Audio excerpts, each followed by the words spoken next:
तो दोस्तों, कहानी शुरू होती है एक ट्रेन स्टेशन से, जहां कुछ लोग खड़े होकर तूफान रुकने का इंतजार कर रहे होते हैं ताकि वो आखिरकार अपने घर जा सके। सब लोग इतने ज्यादा बोर हो चुके होते हैं कि तभी वहां खड़ा एक रहस्यमयी आदमी डिसाइड करता है कि क्यों ना सबको अपनी एक कहानी सुनाई जाए। उसे कहानी सुनाने की इंस्पिरेशन मिलती है एक आदमी की चेकबोर्ड टी शर्ट देखकर। अब सीन कट होता है एक खास चेस एग्जीबिशन पर। यहाँ दुनिया का मशहूर चेस चैंपियन अर्जुन एक एडवांस्ड कंप्यूटर के खिलाफ मैच खेल रहा होता है जिसका नाम है सुपर ब्लू। अब अगर नंबर्स की बात करें तो अर्जुन एक सेकंड में सिर्फ 3 मूव्स कैलकुलेट कर सकता है, जबकि ये कंप्यूटर 200 मिलियन से भी ज्यादा मूव्स कैलकुलेट कर सकता है। तो साफ है कि अर्जुन बहुत बड़े डिसएडवांटेज में है। ऊपर से सामने बैठी भारी ऑडियंस उसे देख रही है, जिससे प्रेशर और भी ज्यादा बढ़ जाता है।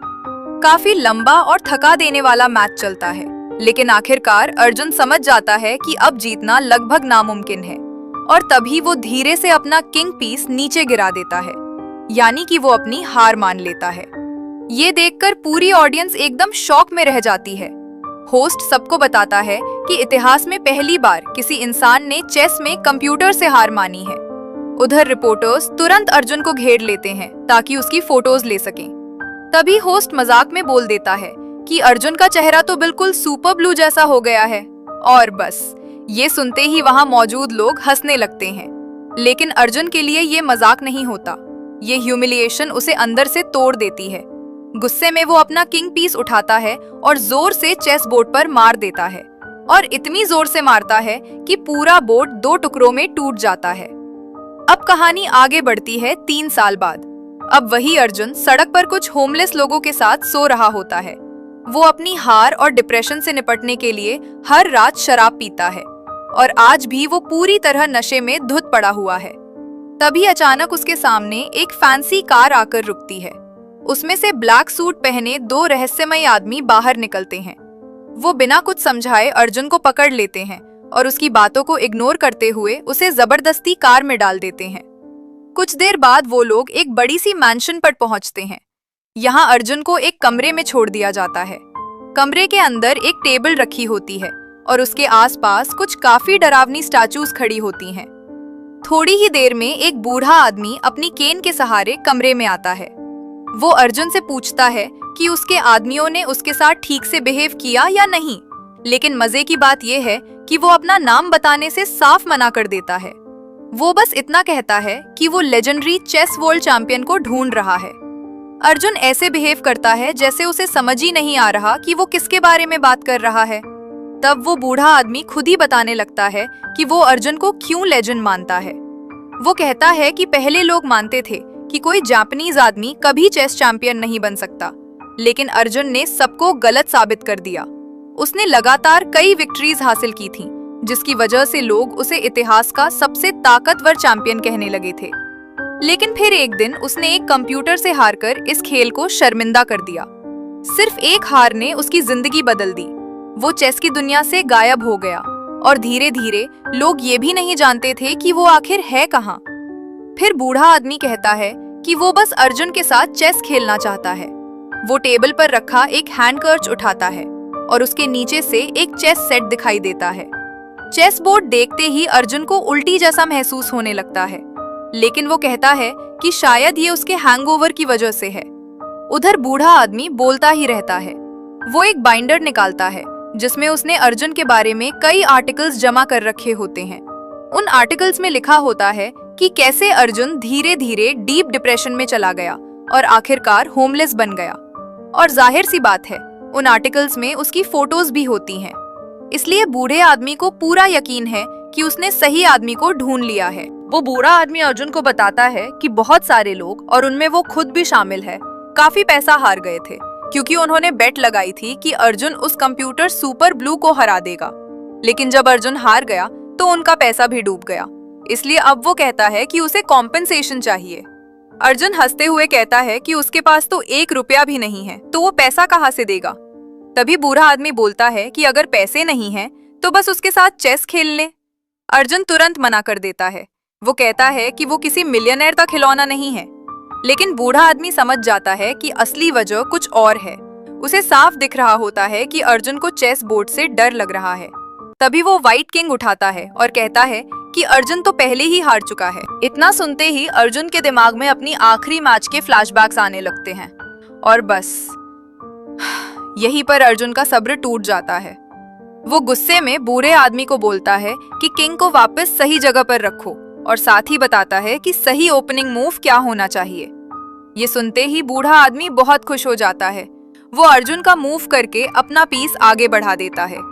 फिर वो अर्जुन को बोलता है कि सामने बैठकर खेलो, लेकिन अर्जुन कमरे में इधर उधर टहलता रहता है।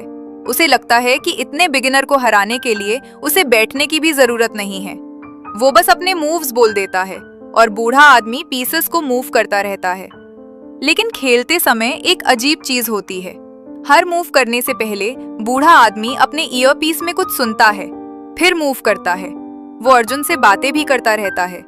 वो कहता है कि चेस असल में असली युद्ध से इंस्पायर्ड है। इसमें हर पीस एक सोल्जर की तरह होता है, जो कभी घायल होता है, कभी मारा जाता है। फिर वो कहता है कि चेस सिर्फ गेम नहीं है, ये असल में लाइफ का मेटाफर है, क्योंकि असली दुनिया में भी लोग अपने अपने तरीके से चेस खेल रहे होते हैं, कभी मनी के लिए, कभी पावर के लिए और कभी लव के लिए। लेकिन अर्जुन इन सब बातों से इरिटेट हो जाता है। वो खिड़की के बाहर देख रहा होता है और गुस्से में बोलता है, चुप हो जाओ। लेकिन बूढ़ा आदमी रुकता नहीं। वो उल्टा अर्जुन से पूछता है, कंप्यूटर से हारना कैसा लगा था? फिर वो कहता है कि चाहे अर्जुन जितना भी चेस से दूर भागने की कोशिश करे, उसका दिल आज भी चेस के लिए धड़कता है। उसकी बातें धीरे धीरे अर्जुन के दिमाग से खेलने लगती हैं और अचानक अर्जुन को अजीब सी चीज दिखाई देने लगती है। उसे लगता है कि सड़क पर चल रहे लोग अब ब्लैक और व्हाइट सूट्स पहने हुए हैं और वो सब एक जायंट चेस बोर्ड पर खड़े हैं। अर्जुन उनकी पोजीशंस को ध्यान से देखता है, फिर चेस बोर्ड पर रखे पीसेस को देखता है और उसे एहसास होता है कि दोनों की पोजीशंस बिल्कुल मैच कर रही हैं। तभी बूढ़ा आदमी अपना अगला मूव करता है और अर्जुन का पॉन ले लेता है। उसी समय बाहर एक ब्लैक सूट वाला आदमी अचानक व्हाइट सूट वाले को चाकू मार देता है। अर्जुन घबराकर पीछे मुड़ता है और जब वो चेस बोर्ड की तरफ देखता है तो उसे लगता है कि व्हाइट पॉन पर खून लगा हुआ है। लेकिन बूढ़ा आदमी बिल्कुल शांत रहता है। वो कहता है, पॉन तो बस बिना नाम के सोल्जर्स होते हैं, ये किंग के लिए काम करते हैं, इसलिए इनकी कोई खास कीमत नहीं होती। अर्जुन अब पूरी तरह डर चुका होता है। उसे समझ नहीं आता कि ये सच है या उसका दिमाग खराब हो रहा है। तभी बूढ़ा आदमी उससे कहता है, अगर भरोसा नहीं है तो बाहर जाकर खुद देख लो। अर्जुन तुरंत कमरे से बाहर निकलता है और जब वो सड़क पर पहुंचता है तो वो देखकर दंग रह जाता है कि जो कुछ उसने देखा था वो सच में हुआ है। वो जमीन पर पड़े आदमी के पास जाता है, उसके शरीर से चाकू निकालता है। मरने से पहले वो आदमी हल्की सी मुस्कान के साथ अर्जुन से पूछता है, अब अगला मूव क्या होगा? और इतना कहकर वो मर जाता है। अचानक वहां खड़े सभी ब्लैक और व्हाइट सूट्स वाले लोग वहां से चले जाते हैं। अब सड़क पर सिर्फ अर्जुन और वो डेड बॉडी रह जाते हैं। तभी एक औरत उसे देख लेती है और जोर से चीख पड़ती है। अर्जुन घबरा जाता है। वो चाकू जमीन पर गिरा देता है और चिल्लाते हुए कहता है कि उसने कुछ नहीं किया और फिर वहां से भाग जाता है। तो दोस्तों, उस भयानक घटना के कुछ समय बाद अर्जुन एक मेंटल क्लिनिक पहुंचता है। यहाँ वो अपने डॉक्टर से मिलने आया होता है, जिनका नाम है डॉक्टर राजीव। असल में चेस एग्जीबिशन के बाद से ही डॉक्टर राजीव उसका साइकेट्रिस्ट है। अर्जुन डॉक्टर को बताता है कि उस हार के बाद उसकी जिंदगी पूरी तरह बदल गई थी। उसे हर रात डरावने नाइटमेयर्स आते थे। उसे सपनों में लगता था कि बहुत बड़े बड़े चेस पीसेस उसे कुचल रहे हैं। इन नाइटमेयर्स की वजह से वो दिन में भी चिड़चिड़ा और परेशान रहने लगा था। अर्जुन बताता है कि उसकी पत्नी काव्या हमेशा उसका साथ देती थी और उसे संभालने की कोशिश करती थी, लेकिन अर्जुन खुद को संभाल नहीं पाया। आखिरकार वो सब छोड़कर घर से भाग गया। काव्या उसे रोकने की कोशिश करती रही, वो उसके पीछे भी आई, लेकिन अर्जुन ने उससे कहा था कि एक हारा हुआ किंग अपनी क्वीन की रक्षा नहीं कर सकता। ये कहकर वो उसे छोड़कर चला गया। अब अर्जुन डॉक्टर राजीव को वो पूरी घटना बताता है जो उस मैंशन में हुई थी। वो बताता है कि कैसे चेस गेम के साथ साथ असली लोग भी मरने लगे थे। लेकिन डॉक्टर राजीव को ये सब सुनकर लगता है कि अर्जुन बस हालुसिनेशन देख रहा है। वो कहता है कि अर्जुन की मेंटल कंडीशन अभी ठीक नहीं है और क्योंकि उसकी जिंदगी हमेशा चेस के आसपास ही घूमती रही है, इसलिए वो हर चीज को चेस के मेटाफर में देखने लगा है। तभी अचानक कमरे में रखा फैक्स मशीन चलने लगता है। एक फैक्स आता है। डॉक्टर राजीव उसे उठाकर देखते हैं। उस कागज पर बार बार सिर्फ एक ही लाइन लिखी होती है, नेक्स्ट मूव क्या है। ये लाइन पूरे पेज पर बार बार दोहराई गई होती है। अर्जुन जैसे ही इसे देखता है वो घबरा जाता है और तुरंत जोर से अपना नेक्स्ट मूव बोल देता है। लेकिन डॉक्टर राजीव कहते हैं कि शायद ये कोई प्रैंक है या फिर गलत नंबर पर फैक्स आ गया होगा। लेकिन तभी एक अजीब चीज होती है। जब डॉक्टर राजीव अपनी बुक खोलते हैं तो उन्हें दिखाई देता है कि उस किताब के सारे पेजेस चेस बोर्ड में बदल गए हैं। कुछ ही सेकंड बाद एक और फैक्स आता है।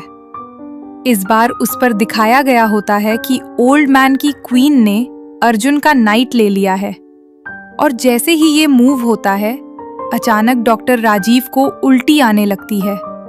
लेकिन ये कोई साधारण उल्टी नहीं होती, वो खून की उल्टी करने लगते हैं। कुछ ही सेकंड में वो जमीन पर गिर जाते हैं और वहीं उनकी मौत हो जाती है। अर्जुन घबराकर चारों तरफ देखने लगता है। तभी उसकी नजर डॉक्टर राजीव के कॉफी कप पर पड़ती है। उस कप पर लिखा होता है क्वीन। फिर वो दीवार पर लगी एक फोटो देखता है जिसमें डॉक्टर राजीव घोड़े पर बैठे हुए हैं। और तभी अर्जुन को समझ आता है कि वो इसलिए मरे क्योंकि चेस में उनका रोल नाइट था। इतने में अर्जुन को दरवाजे पर किसी की आहट सुनाई देती है।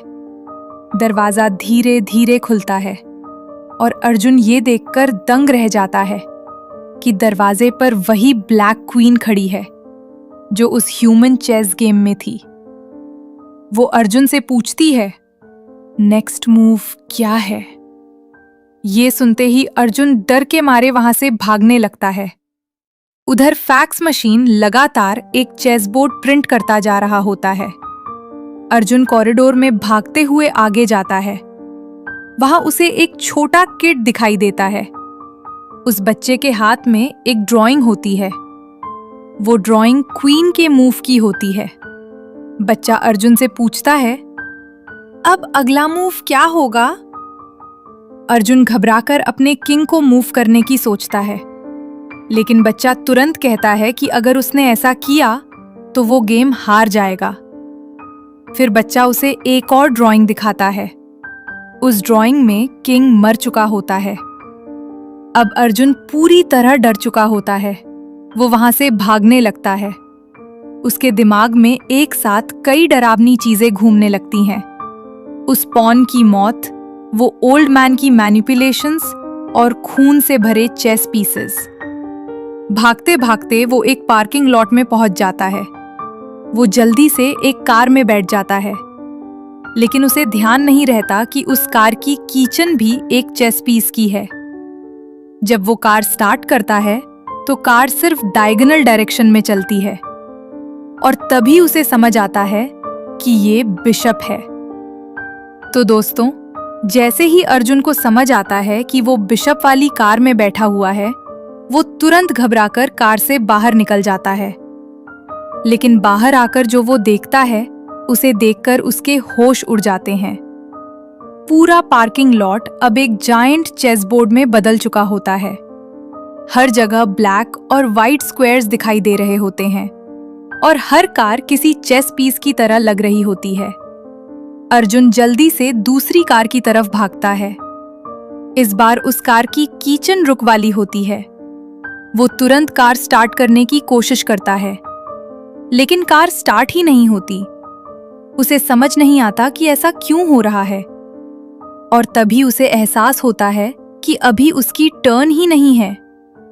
उसी समय एक ब्लैक कार अचानक मूव करती है और तेजी से आकर उसकी वाइट रुक कार से टकरा जाती है।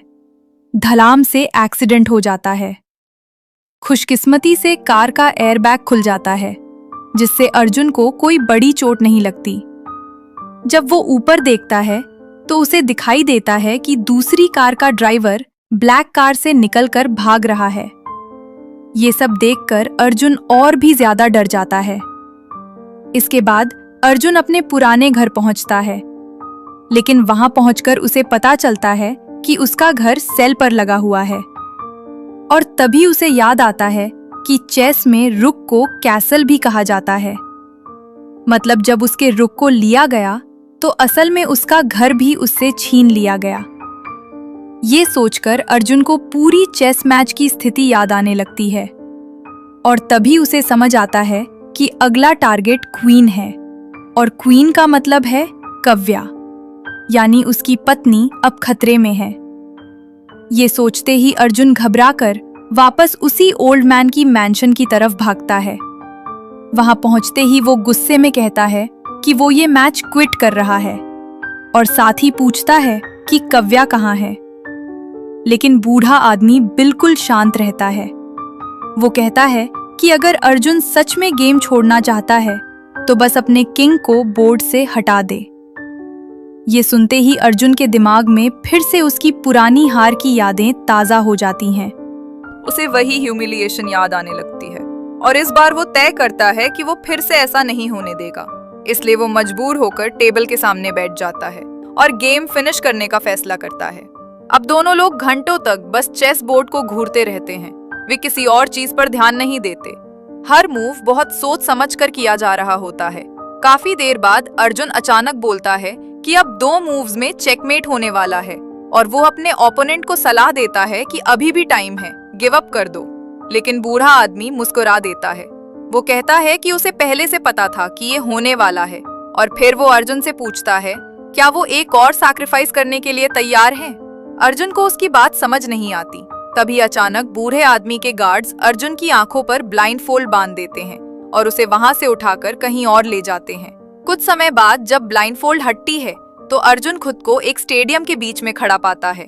उस स्टेडियम के बीचों बीच एक बहुत बड़ा जायंट चेस बोर्ड बना हुआ होता है और सबसे हैरानी की बात, उस चेस बोर्ड पर पीसेस की जो पोजीशंस होती हैं वो बिल्कुल वही होती हैं जो अर्जुन और बूढ़े आदमी के गेम में चल रही थी। स्टेडियम में सैकड़ों सीट्स होती हैं, लेकिन वहां एक भी ऑडियंस नहीं होती। फिर भी बूढ़ा आदमी कहता है कि फिनाले के लिए इससे बेहतर जगह नहीं हो सकती। इसके बाद वो एक पुरानी कहानी सुनाता है। वो बताता है कि एक बार एक अरेबियन किंग था जो चेस खेलने के लिए असली प्रिजनर्स का इस्तेमाल करता था, यानी वो चेस को सचमुच की बैटल बना देता था। इतने में अर्जुन की नजर चेस बोर्ड पर पड़ती है और वो देखकर सन्न रह जाता है, क्योंकि इस बार चेस पीसेस इंसान होते हैं, यानी पूरा गेम ह्यूमन चेस बन चुका होता है। बूढ़ा आदमी कहता है कि चेस हमेशा क्रूअल रहेगा, क्योंकि चाहे बाकी पीसेस कितने भी बच जाएं, लेकिन आखिर में किंग को मरना ही पड़ता है। अब सिचुएशन ये होती है कि अर्जुन बहुत आसानी से गेम जीत सकता है। अगर वो अपना नाइट मूव कर दे तो वो तुरंत मैच जीत जाएगा, लेकिन उस मूव का एक नुकसान भी है। उससे उसकी क्वीन बिल्कुल खुली पड़ जाएगी और तभी गार्ड्स क्वीन का मास्क हटा देते हैं। अर्जुन ये देखकर सन्न रह जाता है, क्योंकि वो क्वीन और कोई नहीं, उसकी पत्नी काव्या होती है। और उससे भी डरावनी बात ये होती है कि सामने खड़ा ब्लैक रुक हाथ में नाइफ पकड़े होता है। मतलब अगर मूव हुआ तो काव्या की जान जा सकती है। ये देखकर अर्जुन तुरंत उसकी तरफ भागने की कोशिश करता है, लेकिन तभी एक स्नाइपर चेस बोर्ड पर गोली चलाता है ताकि अर्जुन रुक जाए। बूढ़ा आदमी कहता है कि यहाँ अपनी मर्जी से मूव करने की सजा मौत है। अब अर्जुन के सामने एक बहुत बड़ा फैसला होता है। अगर वो गेम जीतता है तो उसकी पत्नी मर जाएगी, लेकिन अगर वो गेम हार जाता है तो शायद वो काव्या को बचा सकता है। काव्या उसे देखकर सिर हिलाती है, लेकिन उसके मुंह पर गैद लगा होता है, इसलिए वो कुछ बोल नहीं पाती। अर्जुन कई मिनट तक सोचता रहता है और फिर उसे अपनी ही कही हुई बात याद आती है। किंग का काम क्वीन की रक्षा करना होता है और तभी अर्जुन एक ऐसा फैसला लेता है जो सबको चौंका देता है। वो अपने किंग पीस को मूव करता है और इस चेस गेम में किंग खुद अर्जुन होता है। जैसे ही वो मूव करता है, सामने वाला रुक आगे बढ़ता है और सीधे अर्जुन को चाकू मार देता है। अर्जुन जमीन पर गिर जाता है और उसी के साथ गेम खत्म हो जाती है। अर्जुन हार चुका होता है। तो दोस्तों, जैसे ही अर्जुन जमीन पर गिरता है और सबको लगता है कि गेम खत्म हो गई है, अचानक एक अजीब चीज होती है। वो बूढ़ा आदमी और चेस बोर्ड पर खड़े सारे पीसेस तालियां बजाने लगते हैं। अर्जुन हैरान रह जाता है। यहाँ तक कि उसकी पत्नी काव्या भी मुस्कुरा रही होती है और तालियां बजा रही होती है। तभी अर्जुन देखता है कि वही लोग जो पहले सड़क वाले ह्यूमन चेस बोर्ड में थे और यहाँ तक कि डॉक्टर राजीव भी स्टेडियम के अंदर आ जाते हैं और वो सब भी तालियां बजा रहे होते हैं। अर्जुन को कुछ समझ नहीं आता। वो पलक झपकाता है और तभी उसे एहसास होता है कि उसे असल में कोई चोट नहीं लगी है। तभी वो ब्लैक रॉक आगे आता है और बताता है कि उसके हाथ में असली नाइफ नहीं था बल्कि फेक नाइफ था। अर्जुन पूरी तरह कंफ्यूज हो जाता है। तभी डॉक्टर राजीव आगे आते हैं और पूरी सच्चाई बताते हैं। वो कहते हैं कि उन्होंने अर्जुन को इस पूरे पागलपन भरे गेम में जानबूझकर फंसाया था। ये सब असल में अर्जुन की ट्रीटमेंट का हिस्सा था। उन्होंने अर्जुन को एक तरह की शॉक थेरेपी दी थी ताकि वो फिर से चेस के लिए अपना प्यार महसूस कर सके और फिर से कॉम्पिटिशन्स में खेलने की हिम्मत जुटा सके। अब वो बूढ़ा आदमी भी अपनी सच्चाई बताता है। वो कहता है कि वो अर्जुन का बहुत बड़ा फैन है, इसलिए उसने इस पूरे एक्सपेरिमेंट का सारा खर्चा उठाया। वो बताता है कि उसके पास ज्यादा समय नहीं बचा है, इसलिए मरने से पहले वो इंसानियत के लिए कुछ अच्छा करना चाहता था। फिर वो एक और बड़ा सच बताता है। असल में सुपर ब्लू कंप्यूटर उसी के पैसों से बनाया गया था, लेकिन उसे ये देखकर बिल्कुल अच्छा नहीं लगा कि एक कंप्यूटर ने इंसान को हरा दिया। इसलिए वो अर्जुन और कंप्यूटर के बीच रीमैच करवाना चाहता था। अब सबसे बड़ा ट्विस्ट सामने आता है। पूरे गेम के दौरान बूढ़ा आदमी अपने ईयरपीस में जो सुन रहा था वो असल में सुपर ब्लू की इंस्ट्रक्शंस थी। मतलब पूरे समय अर्जुन उसी कंप्यूटर के खिलाफ चेस खेल रहा था। ये सुनकर अर्जुन कुछ देर के लिए उदास हो जाता है क्योंकि उसे लगता है कि वो फिर से कंप्यूटर से हार गया। लेकिन फिर वो काव्या की तरफ देखता है और मुस्कुराकर कहता है कि उसे इस बात का कोई अफसोस नहीं है क्योंकि अब उसे समझ आ गया है कि उसकी जिंदगी में सबसे जरूरी चीज काव्या है, चेस नहीं। फिर वो काव्या से कहता है कि क्या वो उसे दूसरा मौका दे सकती है। काव्या मुस्कुराती है, लेकिन तभी डॉक्टर राजीव और वो बूढ़ा आदमी अर्जुन को रोकते हैं। वे कहते हैं कि अर्जुन ने गेम हारी नहीं है, असल में कंप्यूटर हार गया है क्योंकि कंप्यूटर्स सेल्फ सैक्रिफाइस की कॉन्सेप्ट को समझ ही नहीं सकते। जब अर्जुन ने अपनी क्वीन को बचाने के लिए खुद को सैक्रिफाइस किया तो वो मूव कंप्यूटर के लॉजिक से बाहर था। उस मूव को कैलकुलेट करते करते सुपर ब्लू सिस्टम ओवरलोड हो गया। तभी अर्जुन पीछे मुड़कर देखता है और देखता है कि सुपर ब्लू कंप्यूटर से धुआं निकल रहा है। उसे तब एहसास होता है कि उसने सच में कंप्यूटर को हरा दिया। बूढ़ा आदमी मुस्कुराते हुए कहता है, मशीन्स कभी लव के लिए कैलकुलेशन नहीं कर सकती और इसलिए अर्जुन ने अपनी जिंदगी का सबसे सही मूव किया। ये सुनकर काव्या बहुत खुश होती है। वो अर्जुन को चैंपियन कहकर बधाई देती है और फिर दोनों एक दूसरे को गले लगा लेते हैं। और इसी के साथ ये अजीब और दिमाग घुमा देने वाली चेस की कहानी खत्म हो जाती है।